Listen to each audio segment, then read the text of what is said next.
అధికారమంతా కొంతమందికే సొంతమైపోయింది. వలసలతో నడిగడ్డ బ్రతుకు ఆగమైపోయింది. తిరుగుబాటు చెండెగరలేకనే మార్పు మాయమయ్యింది. పలిసినోడి కుట్టెరుగలేకనే బానిస బతుకయ్యింది.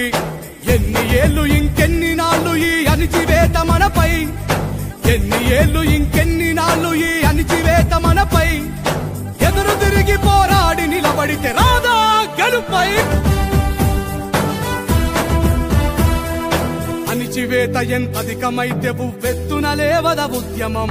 హేళనతో మొదలైన పోరు నడుపుతుంది మహోద్యమం. చినుకు చినుకులు ఒకటై కురిస్తే చడివానై పడుతుంది. బహుజనులంతా దండుగా కదిలితే పాలన మనదవుతుంది.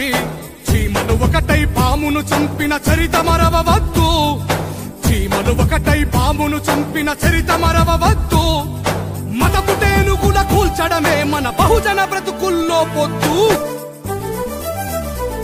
మన నడిగడ్డలో మార్పు కోసమై ఒకటితో మొదలైంది.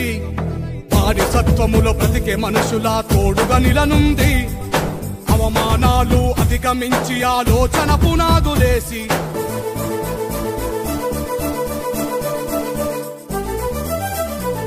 అధికారమంతా కొంతమందికే సొంతమైపోయింది. వలసలతో నడిగడ్డ బ్రతుకు ఆగమైపోయింది.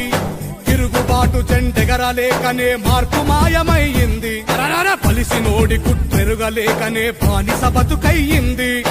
ఎన్ని ఏళ్ళు ఇంకెన్ని నాళ్ళు ఈ అణిచివేత మనపై, ఎన్ని ఏళ్ళు ఇంకెన్ని నాళ్ళు ఈ అణిచివేత మనపై.